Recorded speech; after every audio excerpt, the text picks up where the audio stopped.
Entonces, si tienen dudas, ayer me manifestaron que había algunas dudas en relación a un ejercicio.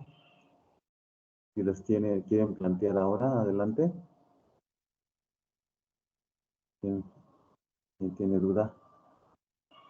Mientras el proceso sucede, Mauricio está por allí, en seco. Sí, aquí estoy, profe. Sí,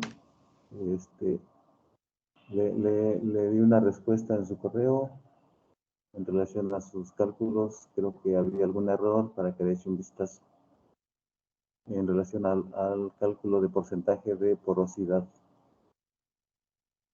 Sí, profe. Sí, bien. Muchísimas gracias. Ahí le eche un vistazo para que lo verifique.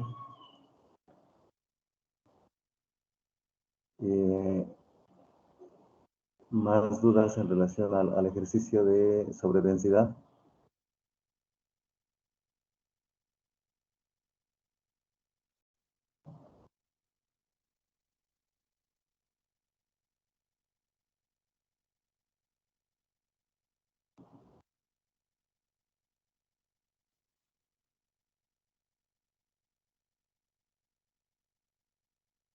Bueno, ayer no sé si me escucharon al inicio cuando estuve comentando lo relacionado al cuadro de valores de datos sobre labranza.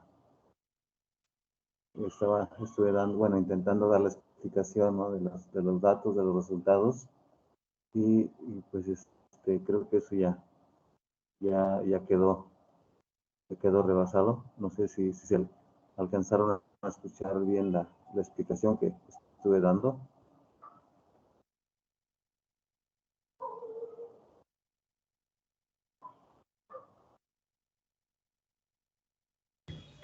No muy claro, profesor.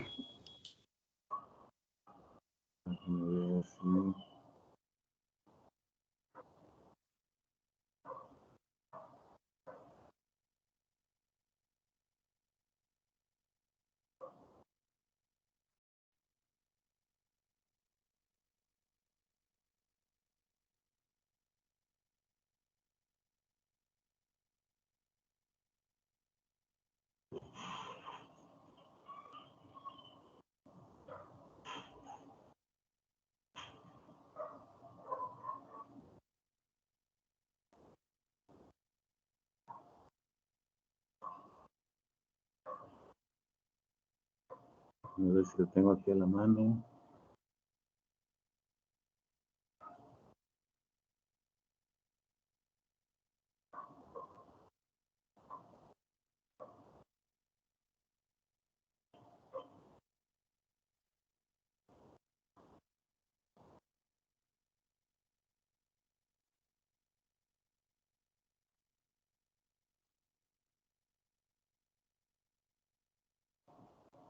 A ver, díganme si se está compartiendo el cuadro. Sí, ya, profesor.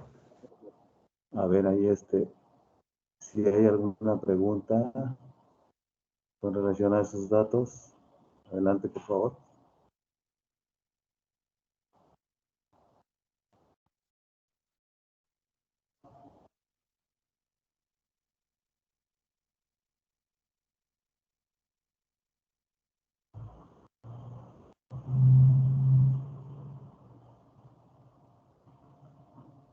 Estos son datos de 4 años de observación que se hicieron en la zona de junto al Valle de Toluca, en el Estado de México, donde se trabajó solamente con maíz. Entonces, se midió resistencia. Alguno de sus compañeros, creo que Vieira, mencionó algo sobre resistencia mecánica. El uso de penetrómetro es un aparato que se utiliza para medir la resistencia a la penetración de una barrena o un barreno en el perfil. Entonces, en cada estrato se hace una medición y normalmente es la capa arable la que se trabaja. Y como es resistencia, entonces la fuerza que se aplica se mide en kilogramos sobre centímetros cuadrados. Son superficies pequeñas. En el caso de densidad aparente, ahí vemos la variación que existe. Entonces, con los cálculos que ustedes ya ejercitaron, el ejercicio hecho, ¿qué va a pasar o qué puede pasar con la porosidad de ese suelo? Adelantándonos un poco a ese punto, ¿qué pasa con la porosidad del suelo si la densidad aumenta?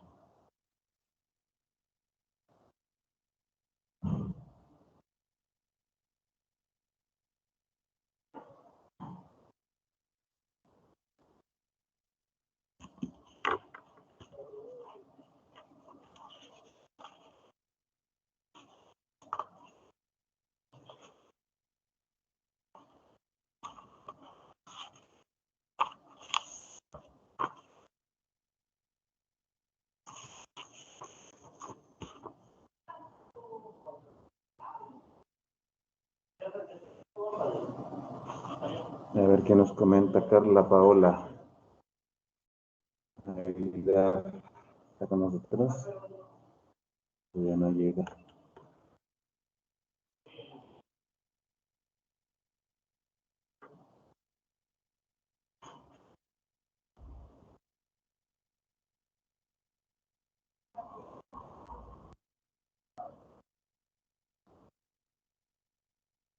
Y la pregunta, acuérdense, es si incrementamos la densidad aparente, ¿qué pasa con la porosidad?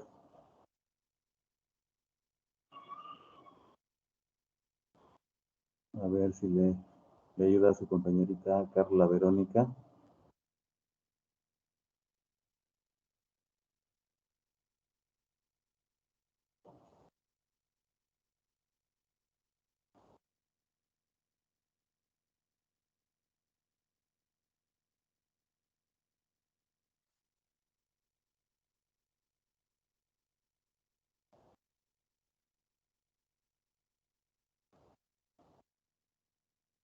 No, no está. Bueno, Diego Palomares, ¿qué nos comenta?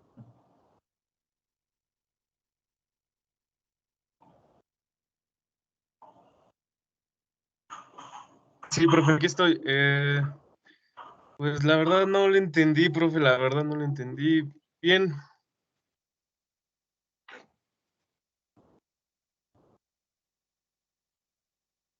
Es que me parece que ayer cuando estaba explicando esa parte, se le cortaba mucho el audio. Yo recuerdo que se empezó a escuchar cuando ya estaban presentando su exposición mis compañeros. Pero no, la verdad no lo entendí muy bien. Ya.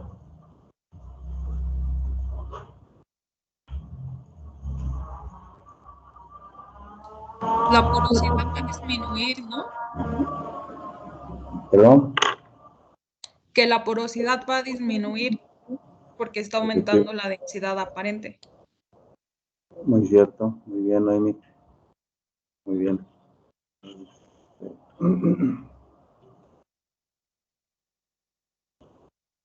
Sí, efectivamente, si nosotros disminuimos perdón, aumentamos la densidad aparente, ¿qué significa? Que el acaparable se está compactando. Nosotros si tenemos un suelo de textura arcillosa y lo compactamos, va a disminuir el espacio poroso, el espacio vacío. Y si eso ocurre, va a tender a incrementar esa densidad aparente. Recuerden que la densidad real permanece prácticamente constante y se considera como tal, como constante. No hay alteración. Lo que se altera es la densidad aparente. ¿Sí? Bueno, entonces tenemos eso. Y quito este cuadro si no hay algún comentario al respecto. Y voy a compartir otro punto que habíamos empezado a comentar el día de ayer.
A ver, díganme si se está compartiendo correctamente.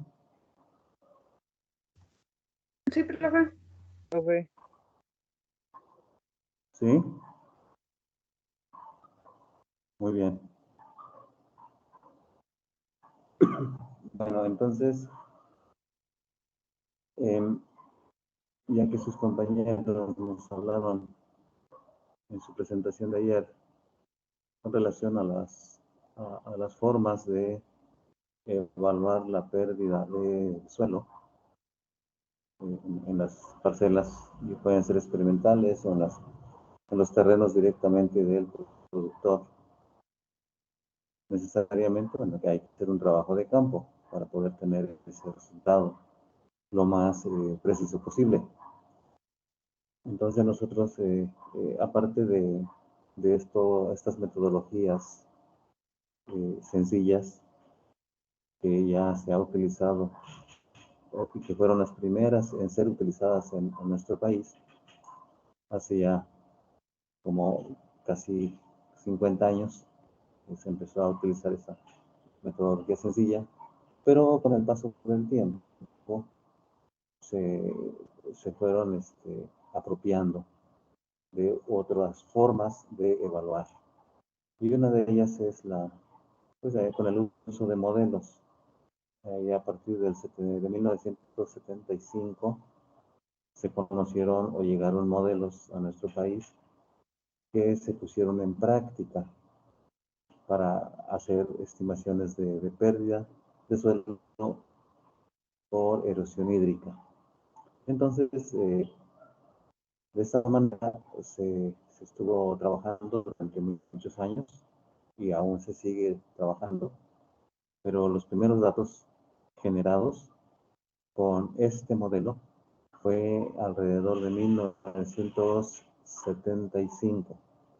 En ese año se obtuvieron los primeros datos con este modelito. y bien es una herramienta que permite hacer predicciones, y sobre todo hablamos de la erosión hídrica, y decimos lo importante es poder predecir, y esa es la ayuda que nos da, que nos provee un modelo, predecir. Antes de que ocurra, nosotros podemos hacer simulaciones.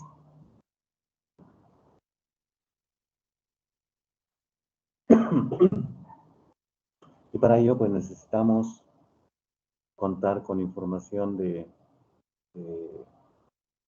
escurrimientos. Hay que cuantificar o evaluar la cantidad de agua que pasa en un punto, en un sitio. Y en este caso, bueno, también se puede hacer la estimación de pérdida de suelo directamente de ese cauce, conociendo el volumen de agua que pasa por unidad de tiempo y haciendo muestreos ahí para ver cuánto sedimento está pasando en suspensión. Podemos estimar también la cantidad de partículas que están llegando hacia la parte baja. Esa es otra de las formas. Pero ya es directamente en un cauce.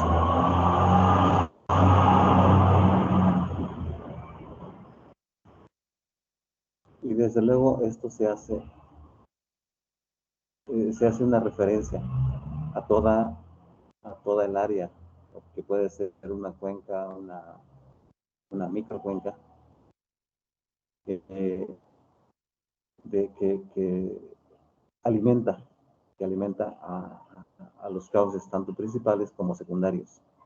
Entonces, la cantidad de sedimentos que se puedan estimar de este punto tiene que ser referidas a la totalidad del área para que sepamos cuánto se supone que se está perdiendo por hectárea. Desde luego, mucho de esas partículas, mucho de ese suelo, se queda en las trampas, en las partes altas, pero lo que baja, bueno, es lo que se llega a estimar. Entonces, esto es en cauces.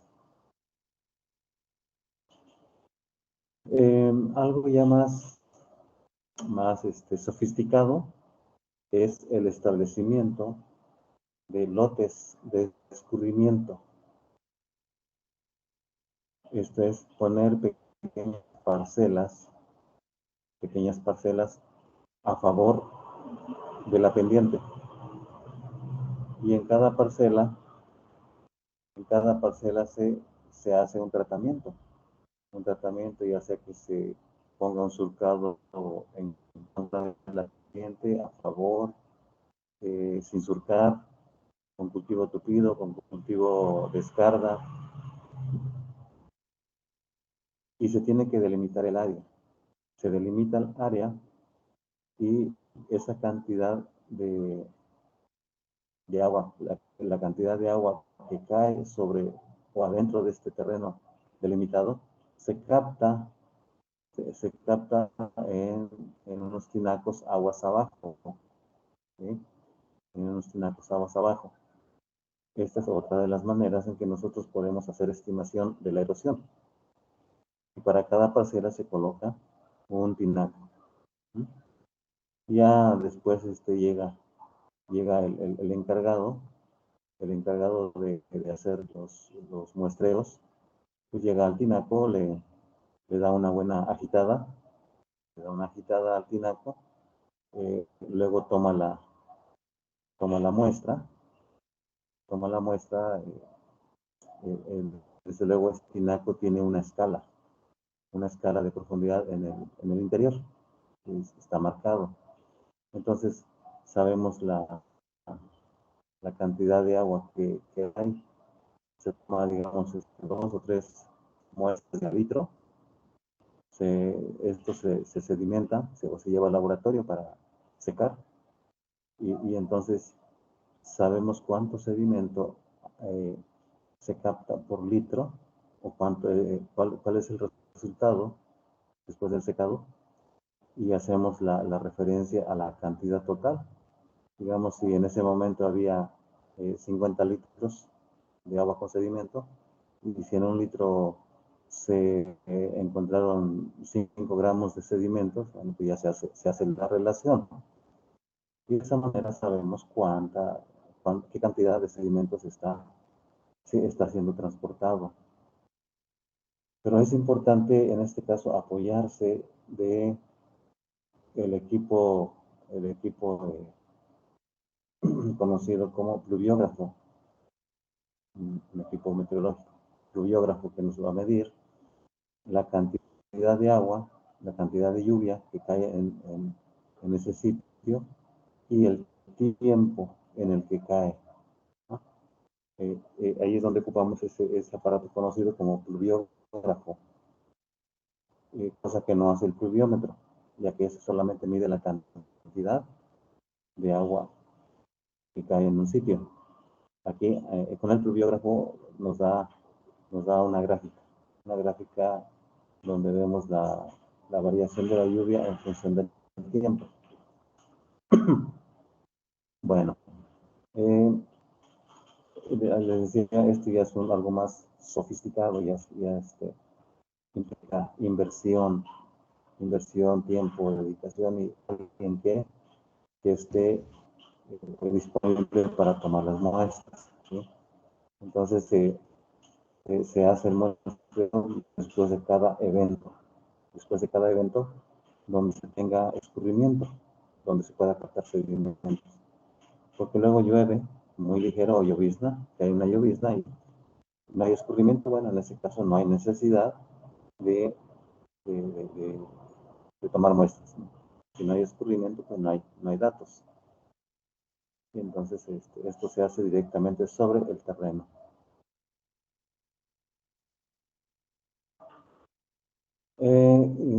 Vamos hacia lo más sofisticado, que como decíamos es el uso de los simuladores de lluvia. Equipos que nos permiten medir escurrimiento, medir erosión, manejar diferentes intensidades, esto es, diferentes fuerzas de la lluvia, digamos por unidad de tiempo. Qué tan intensa se puede aplicar una lluvia en 5 minutos, en 10, en 15, en 30 minutos. Se puede manejar una intensidad constante o variar la intensidad, porque bueno, estos ya son equipos que se pueden manipular, se les aplica una presión y en función de esa presión, bueno, se tiene la fuerza con la que cae la lluvia sobre la parcela, ¿sí? Entonces se tienen, en este caso, estos son simuladores móviles, son móviles, se pueden transportar, se lleva a otros lugares, porque hay simuladores que son fijos, esos sí no se pueden llevar a otro lugar.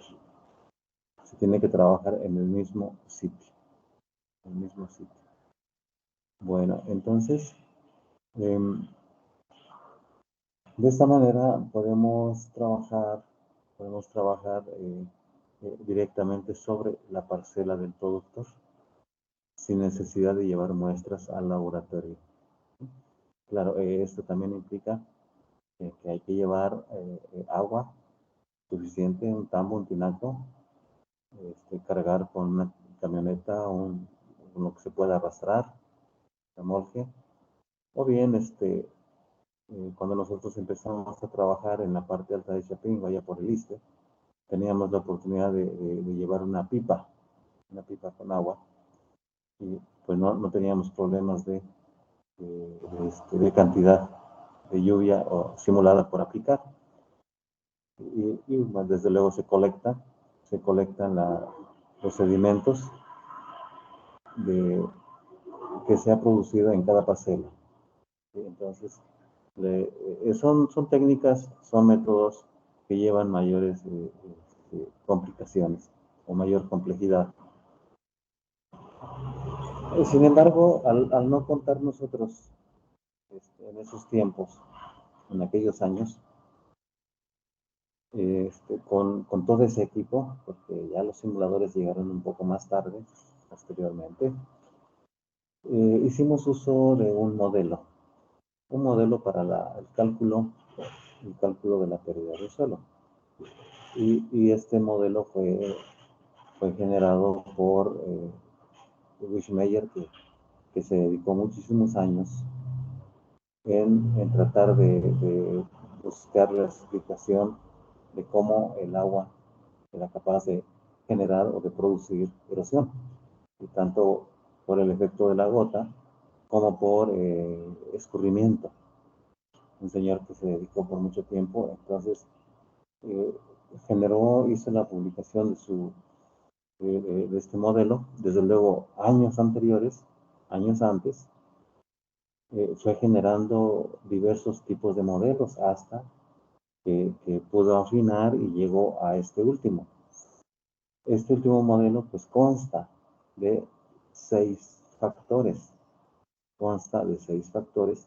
Que ya vamos a ir desmenuzando así el día de hoy.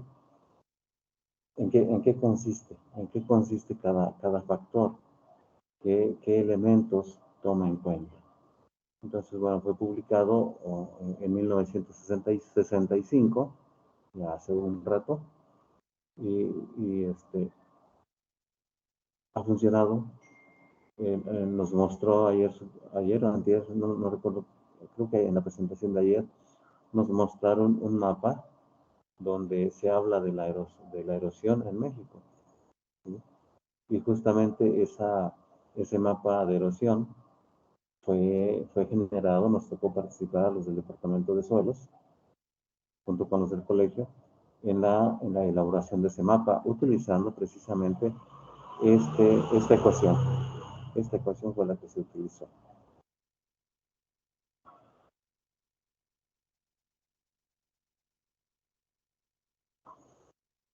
Bueno, aquí solamente una aclaración.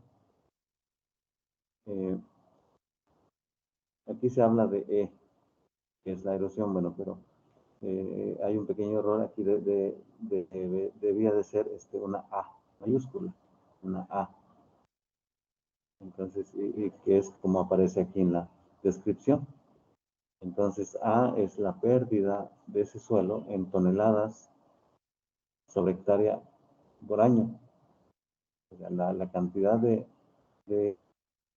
suelo, de material que se pierde en una unidad de área en un año, en un tiempo. Luego tenemos el factor R. ¿Qué es el factor R? Se le conoce como erosividad de la lluvia. La erosividad de la lluvia, y aquí tenemos sus unidades. Sus unidades son megajoules. ¿Por qué mega? Bueno, sabemos que una de las formas de medir la fuerza es en joules, pero como son muchos julios, entonces se habla de mega. Y luego megajoules por milímetro sobre hectárea por hora. Entonces es megajoules en una unidad de área por milímetros sobre hora, y todo eso en un año. Ese factor erosividad entonces se refiere a la fuerza, a la agresividad que tiene la gota de la lluvia para provocar o producir erosión. También este comentario lo hizo su compañero Rivas Vieira, sobre un trabajo de tesis que se llevó a cabo allá en su estancia en el PROPE, me parece. Efectivamente, hay varios estudios porque como las condiciones son diferentes, bueno, se trabaja desde el laboratorio, hasta comprobar estos efectos en el campo. Esas son las actividades que se hacen. Y de esa manera entonces tenemos el factor erosividad de la lluvia, la agresividad, la fuerza que tiene la lluvia para generar erosión. Y más que la lluvia como tal, sino la gota de la lluvia. Entonces, a ver si lo tengo por aquí.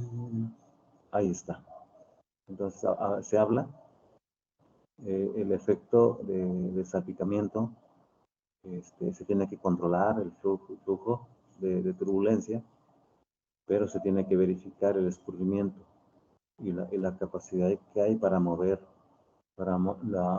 el movimiento de partículas. ¿Sí? Luego tenemos el factor R, perdón, el factor K. Aquí lo vamos a ver. ¿Qué es el factor K? ¿Qué es el factor K? En este caso, bueno, se habla de erosionabilidad. Erosionabilidad. Y tiene que ver con todas o con muchas características físicas del suelo.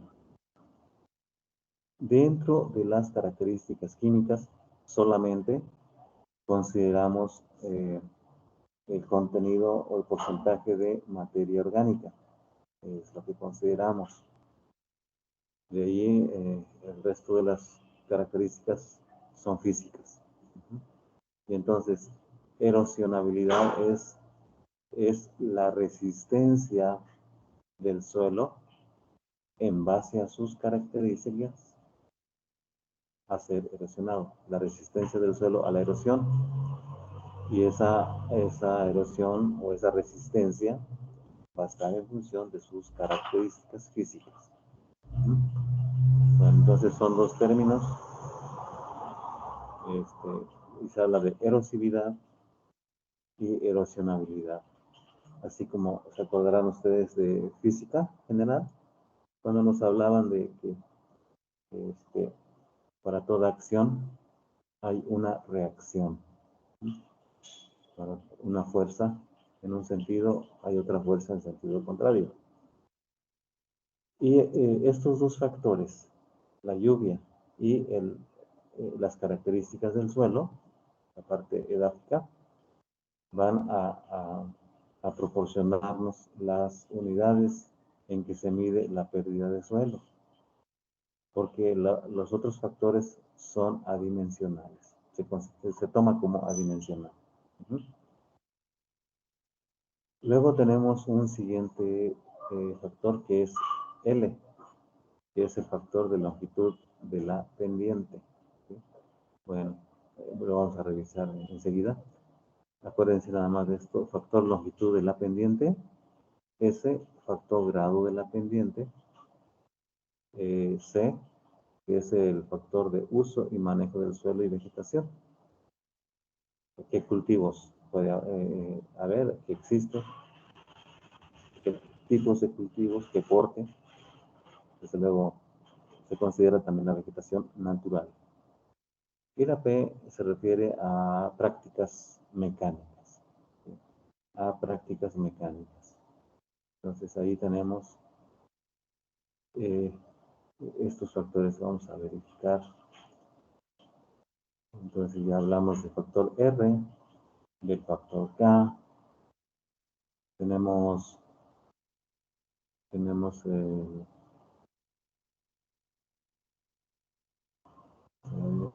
factor LS. Bueno. Se habla de factor LS, ya decíamos, son 6 factores. R, K, L, S, C y P. Pero en este caso normalmente medimos junto el factor LS, que es longitud y grado de la pendiente. Y para mayor precisión, como siempre se tiene que hacer, es preferible que las mediciones se hagan en campo. Para este caso, bueno, ¿cuál es la longitud de la pendiente? ¿Qué tan larga es la pendiente? Porque se tiene que considerar una pendiente uniforme. Una pendiente uniforme. Digamos, si nosotros medimos un terreno que pueda llegar a medir 100 metros, si es uniforme no hay ningún problema, pero a veces en esos 100 metros de longitud puede haber variaciones, pequeñas caídas, pequeñas ondulaciones.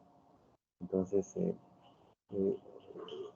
casi siempre medimos pendientes cortas, no mayores a 100 metros. Entonces ya, si la pendiente es uniforme, que bueno, pueden ser 100 o más de 100 metros, habiendo uniformidad. Y luego, ¿cuál es la inclinación? ¿Cuál es la inclinación de esa pendiente? Entonces hablamos de el factor S. Por eso se habla de longitud y grado de inclinación de la pendiente. Eso es LS. Eso es LS.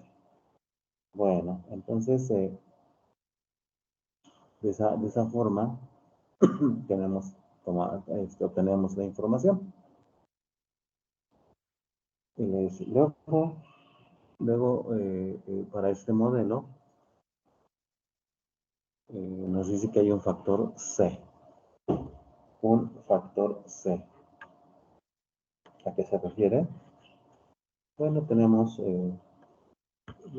diferentes condiciones de cobertura superficial, ya sea en terrenos cultivados o en terrenos con vegetación natural.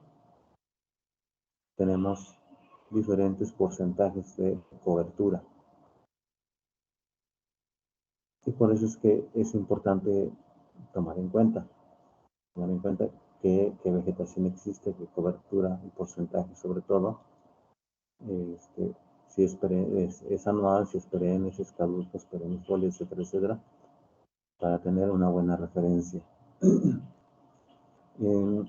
Ya en la actualidad, pues se tienen cuadros, datos, información de valores de C, dependiendo del cultivo.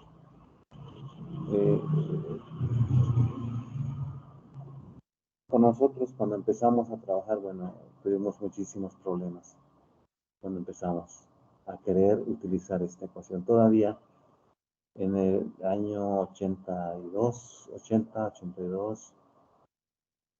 faltaba mucha información, faltaban muchos datos para poder utilizar al 100% esta ecuación y más adelante. Y enseguida comento cuáles son esos problemas, cuáles fueron esos problemas a los que nos enfrentamos. Uno más de los factores se refiere a las prácticas de manejo. A las prácticas de manejo. ¿Sí? Ese es uno más de los factores. ¿Qué prácticas hay? Se hacen prácticas en el terreno que conocemos o donde estamos, donde andamos. Son prácticas comunes como el surcado que se hace al contorno. Se dice al contorno porque son surcos que siguen las curvas de nivel. Por eso se habla de que es un surcado al contorno. Esos surcos siguen las curvas de nivel. Y esa es una de las prácticas más sencillas, como lo mencionaron ayer, para el control de erosión. El surcado al contorno. Tiene sus limitaciones, desde luego sus ventajas también las tiene. Las ventajas son, una de ellas es que pues es la práctica menos costosa. Es de las menos costosas. ¿Y qué podemos hacer? Si a ese surcado, al contorno, al surco normal, se le da 2 o 3 veces el tamaño, vamos a suponer que se junta el tamaño de 2 o 3 surcos, allí tenemos ya una pequeña formación de terraza. Ya empezamos a hablar de una pequeña terraza en contorno, pero formado a través de un surcado. Esa es una gran ventaja. La desventaja es que, bueno, como son obras, son estructuras pequeñas, entonces no es recomendable su establecimiento en terrenos con pendientes mayores al 15%, porque corren el riesgo de que se rompan. Si se rompe un bordo de estos en la parte alta, se lleva parte de los otros bordos, ¿sí? Se lleva parte de los otros bordos. Y entonces estaríamos participando en la formación de una cárcava, de un cauce que no existía. Por eso no es tan posible su uso en terrenos con pendientes más allá del 15%. Desde luego esto se puede reforzar como se ve en este sitio, con vegetación, evitar la eliminación de la vegetación sobre el borde. Eso permite que se fije, que se amacice esa estructura. Entonces es una de las prácticas que más se utiliza, que más encontramos en los terrenos, en los campos agrícolas. Bien. Bueno, entonces desde luego podemos tener terrazas, podemos tener otro tipo de obras, esto sobre los terrenos. Y ya sobre un cauce, bueno, pues ya se habla de otras prácticas, ¿sí? Como las que nos van a comentar todavía sus compañeros que faltan por exponer, sobre esas técnicas de control de asolves. Entonces, hasta aquí,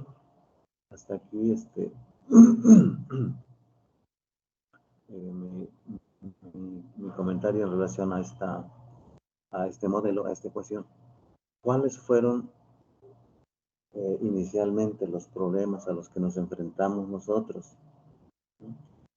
Para calcular R, primero, para calcular el factor R, decíamos, se debían tener gráficos de la lluvia. Y resulta que en nuestro país, pues sí, teníamos pluviómetros. En todas las estaciones meteorológicas había pluviómetros. Y si ustedes tuvieron la oportunidad de conocer un equipo de ese tipo, una estación meteorológica, el pluviómetro solamente mide la cantidad de lluvia en milímetros, nada más, es todo lo que reporta. Y resulta que necesitábamos tener una gráfica para ver cómo se distribuía la lluvia a través del tiempo. Y con el pluviógrafo eso era posible, con el pluviógrafo, cosa que no teníamos en nuestro país. Entonces se empezaron a instalar más o menos como en el 74, ya para 85 ya había. Ya se estaban poniendo a sacar alguna información. Pero ustedes saben que la información de una estación meteorológica, bueno, Para que sea una estación normal, debe tener un cierto número de años de observación. Bueno, entonces para empezar, ahí tuvimos algunos inconvenientes para calcular R, pero se buscó la manera de poderlo hacer. En el caso de K, en el caso de K, como decía, que es la característica del suelo, pues se mencionó cuando hablamos de las determinaciones físicas que solamente estábamos acostumbrados a determinar arena, limo y arcilla, nada más. Y resulta que este modelo necesitaba tener información sobre estructura. Nosotros la estructura, bueno, siempre la hemos manejado como en forma cualitativa. No tenemos ningún valor numérico. Necesitábamos datos sobre infiltración, permeabilidad. Pero, bueno, ahí ya teníamos alguna manera de poder hacer las mediciones. El problema fuerte para calcular o estimar K fue en que no había equipo suficiente para la determinación de textura, haciendo la separación de arenas. Haciendo memoria, recuerden que mencionamos que la clasificación de los Estados Unidos tiene separación de arenas, gruesas, medias, finas, muy finas, de arenas. Y eso pues nosotros no lo trabajábamos, no se trabajaba aquí en México. Y se empezó a hacer ese trabajo precisamente en Chapingo, irrigación y suelos. Ahí fue donde se empezó a trabajar con el método que permitiera separar arenas, porque era uno de los datos que se necesitaba tener para poder calcular K. Bueno, después la Narro también ya tuvo su equipo. Había un equipo un grupo de franceses que estuvo trabajando en la laguna cerca de Torreón. Ellos tenían ese equipo. Entonces eran contaditos, como 3 o 4 sitios donde se podían hacer el análisis mecánico separando arenas. Entonces fue una pachanga bastante complicada, pero se buscó la manera. Se buscó la manera de poder trabajar, de no dejar volando este modelo. Muy bien. Y desde luego, en el caso de C, también ya se hicieron determinaciones, cálculos, mediciones en campo, para tener los datos de C. Y bien, esas fueron las cuestiones con este modelo. Hay otros modelos para la estimación de pérdida de suelo, pero este es uno de los que mejores resultados nos ha dado a nosotros y aún se sigue utilizando, se sigue trabajando y se siguen haciendo determinaciones porque, como hemos dicho, los suelos son muy variables. Hay mucha variabilidad en los suelos. Hay mucha variabilidad en las condiciones de precipitación. Y de esa manera necesitamos tener datos, información de los diferentes puntos y donde es posible, se ha obtenido. Muy bien, entonces hasta aquí, ¿hay algún comentario?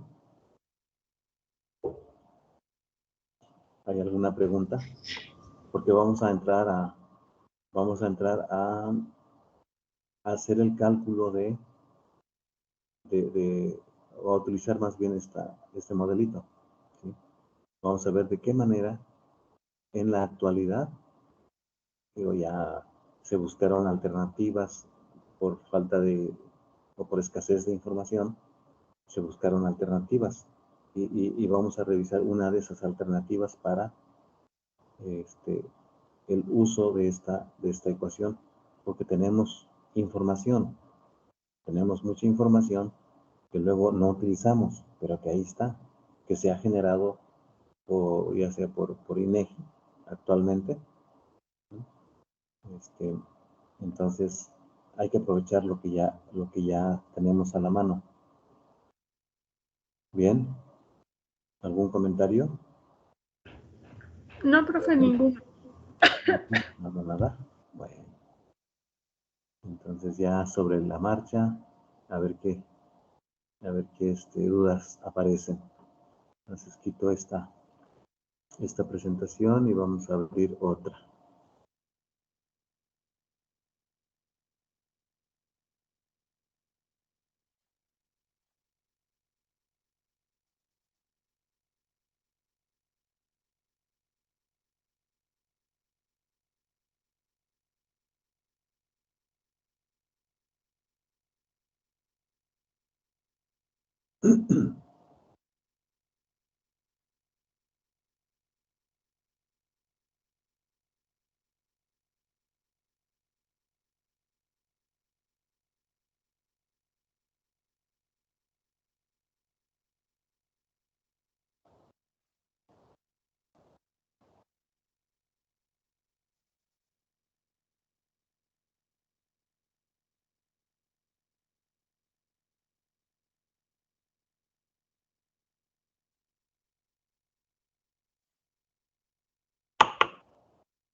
Muy bien. ¿Alcanzan a ver bien esta ficha?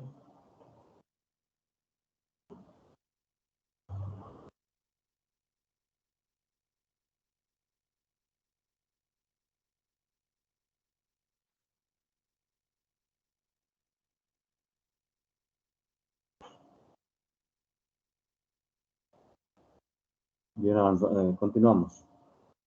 Díganme si me escuchan bien. Sí, profesor. Sí, profe. Correcto, gracias. Gracias. Bueno, entonces, un compañero de la maestría, allá por 90, empezó a trabajar, decíamos, buscando alternativas para poder solucionar el problema de falta de datos, falta de información para calcular el factor R. Este compañero, de apellido Cortés, se abocó a ello y entonces dividió al país en regiones. Aquí lo dividió en 14 regiones. Avanzo un poquito, aquí está.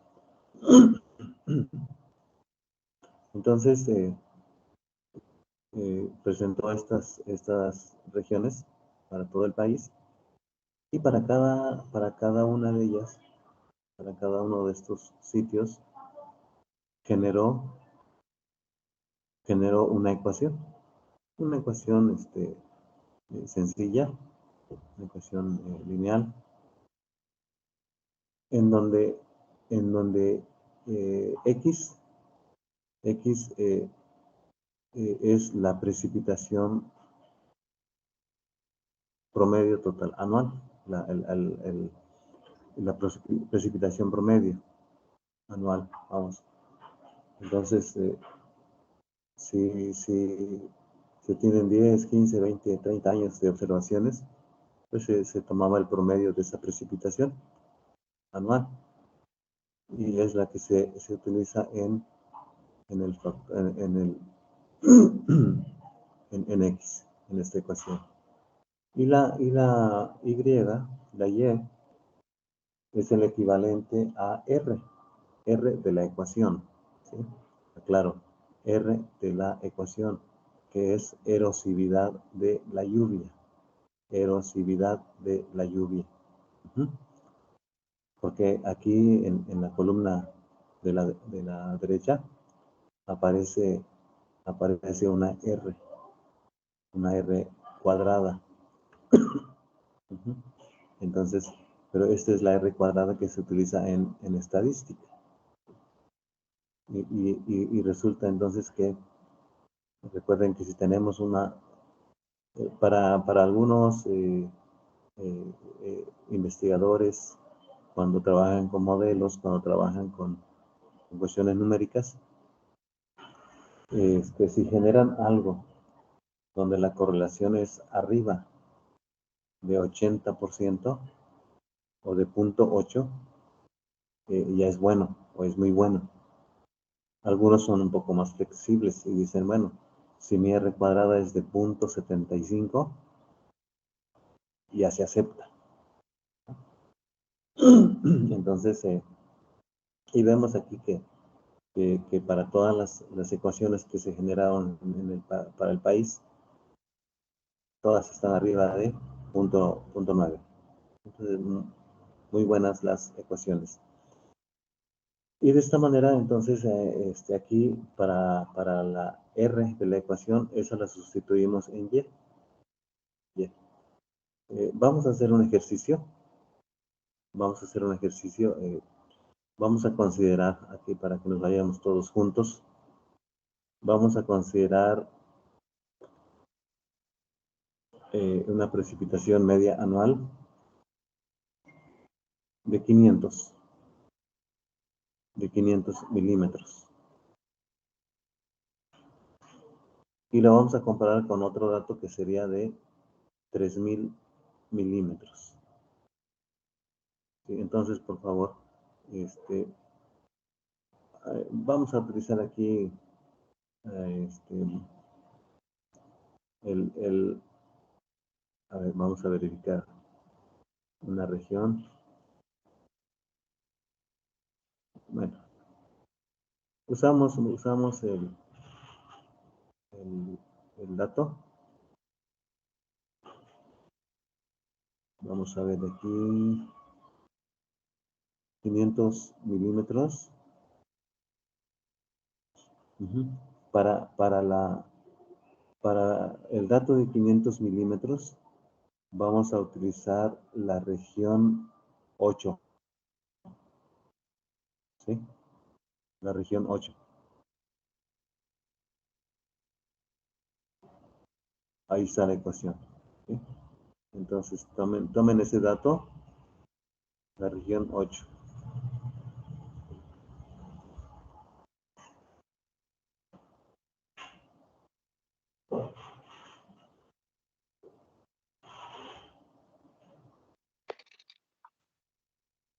Y para el dato de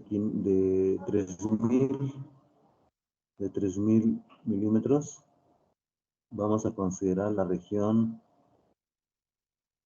12. Entonces va a ser región 8 y región 12. Entonces ahí tenemos la ecuación de la región 12. Entonces, por favor, hagan sus cálculos. Aquí vamos a utilizar 3000 y en la región 8, 500. Y me reportan, por favor, las cantidades.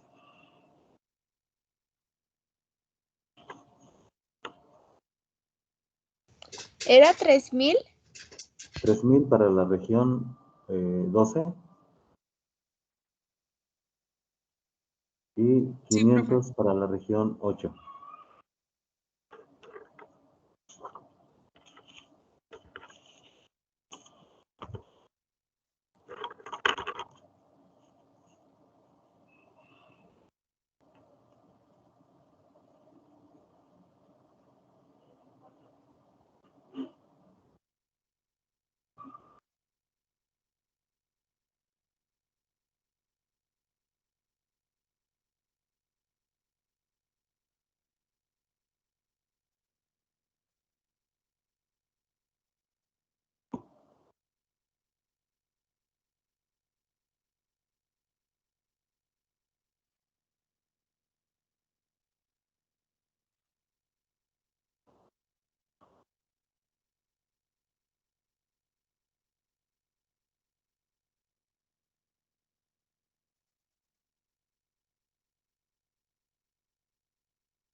¿Quién dijo yo? Tengo el dato.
¿Alguien ya tiene el dato, jóvenes?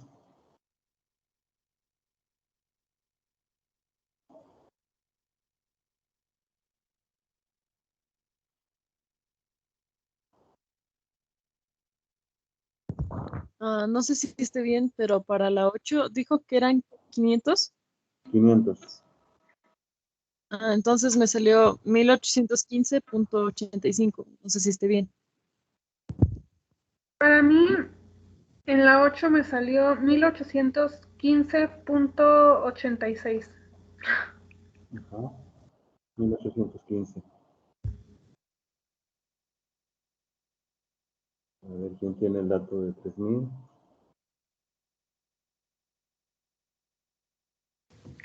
En En esa, la con 3000 me salió otra, 61.988.7. sí, igual a mí. 31. A mí En también, la a mí 31. también. A ver. ¿Mm?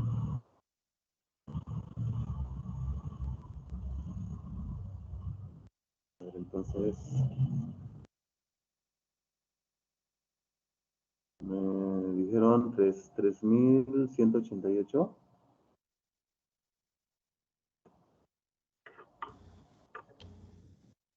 ¿Cómo, profe? 3188 fue el dato. ¿En cuál? En la 12 nos dijo que 3000, ¿no? Ajá, en la 2. Ajá, sí, sí.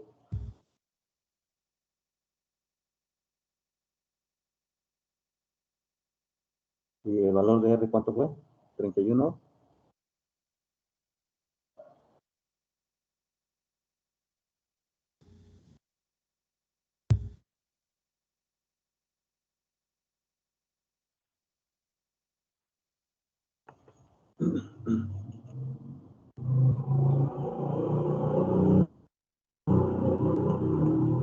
A ver, verifiquen esos datos, por favor, sus demás compañeros.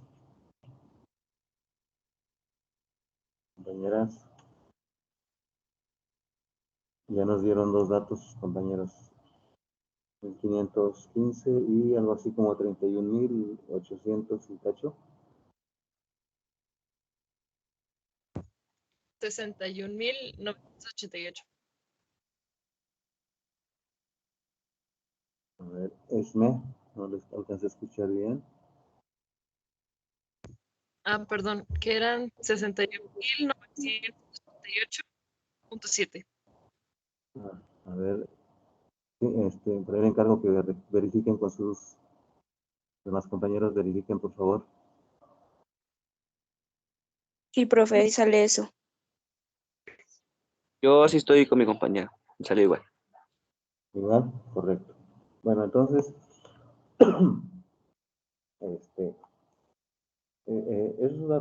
esos datos que ya obtuvieron, corresponden a los valores de R. Entonces, vean ustedes, según los cálculos, son muy diferentes.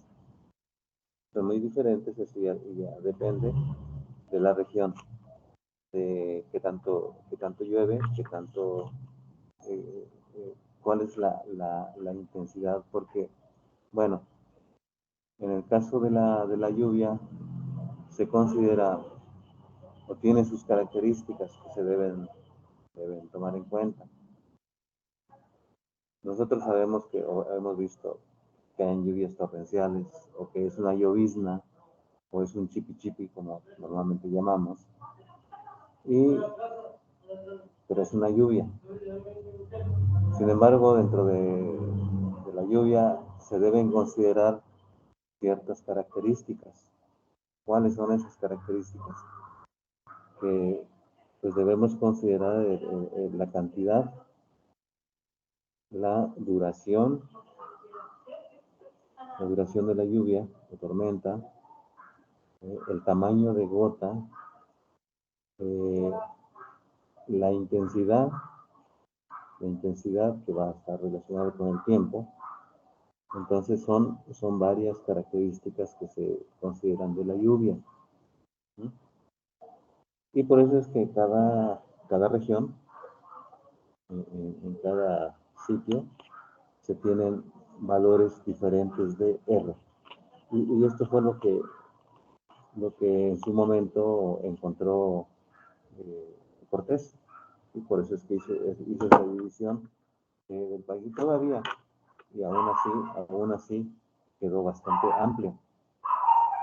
Es una cuestión que quedó con mucha amplitud, ¿sí? Entonces, han estado trabajando todavía, han seguido trabajando con, con estos datos, buscando acercarse aún más, tener mayor certeza. Bueno, relacionado entonces con R, que es lo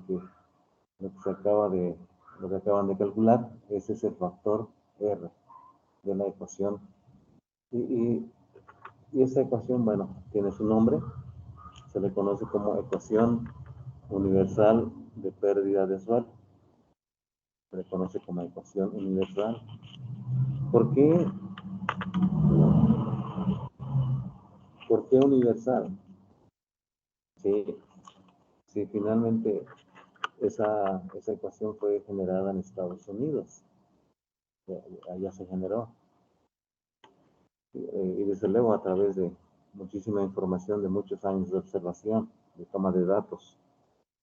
Se le considera como universal porque los factores que se toman en cuenta se presentan en todos los lugares, en diferentes condiciones, pero se encuentran en todos los sitios. Por eso se considera como tal, porque sus factores podemos medirlos, podemos considerar en cualquier punto que nos paremos dentro en la Tierra. ¿Sí? Esa es la razón. Bien. ¿Alguna pregunta con este primer factor que acabamos de calcular o de estimar? Aquí ya fue cálculo.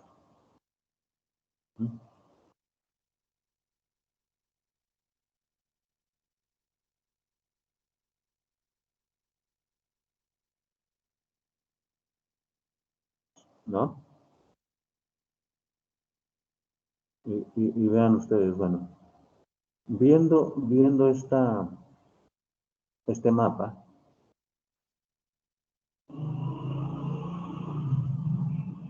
¿tendrían alguna pregunta?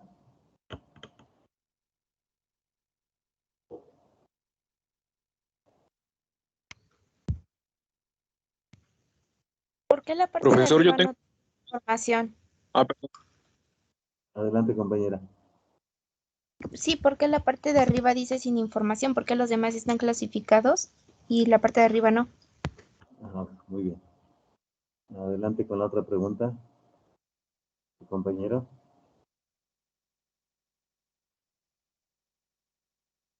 Es que mi duda es sobre las siguientes exposiciones, profesor. Si quiere, me espero. Bien, bien. Muy bien, Enrique. A ver, ¿por qué sin información? ¿Por qué sin información?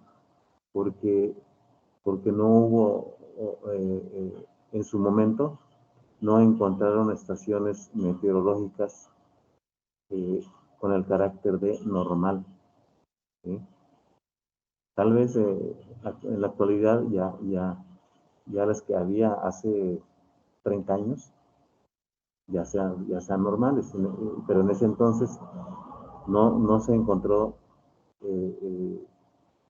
estación alguna que tuviera la condición de estación normal, una normal climatológica en esos momentos. Ajá. Recuerden que para que una estación climatológica sea normal, mínimo debe tener 20 años de observaciones. ¿Sí? Ahora mi pregunta va a ser de la siguiente manera.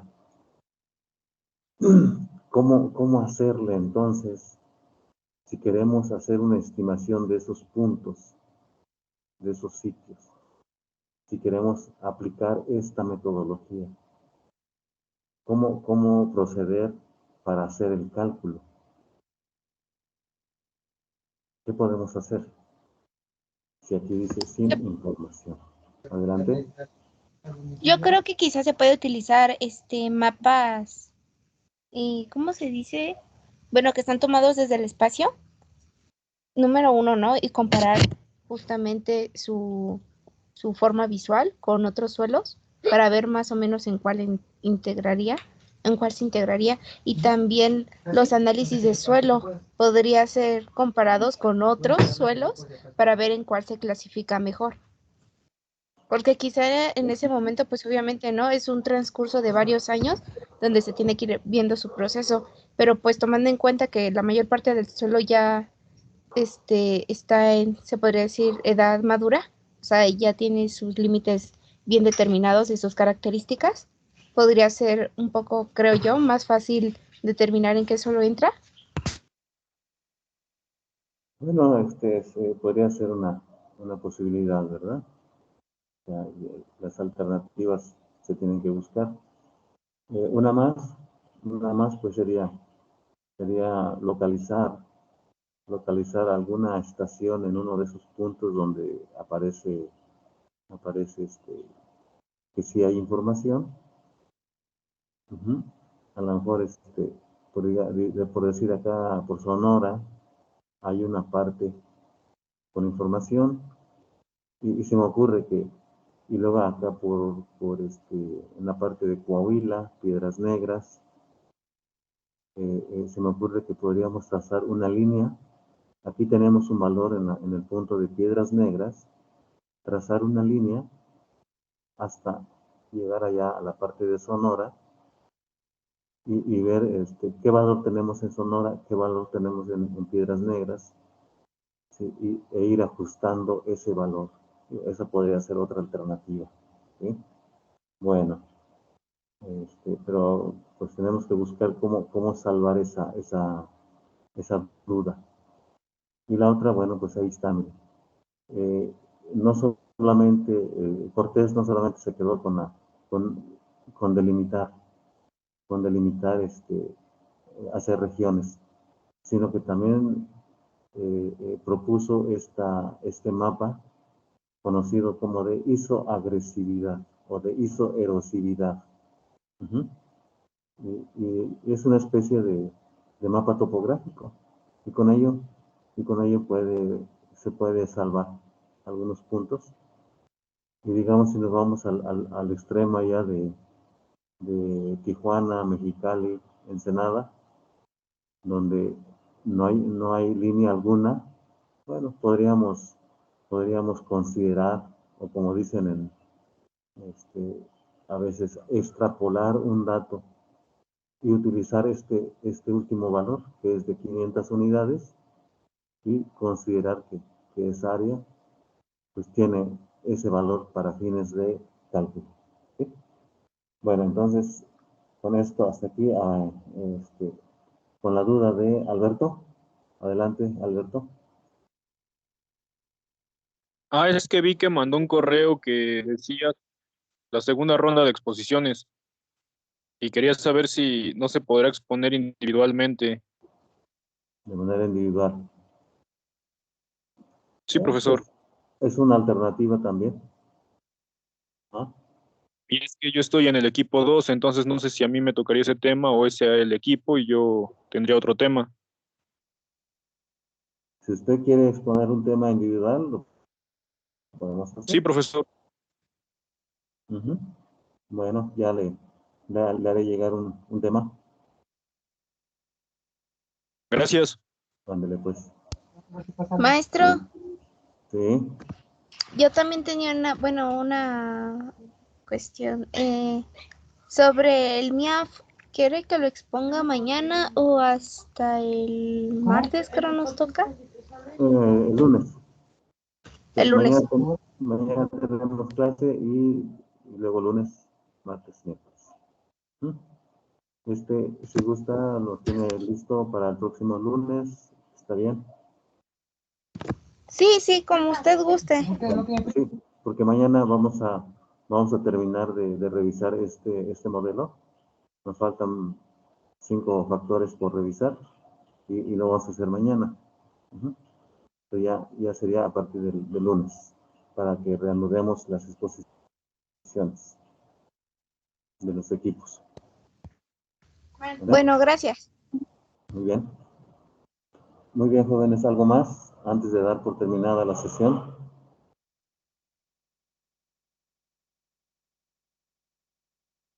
Ahora no prendo mi cámara porque parece No, que no profe. funciona. Estoy en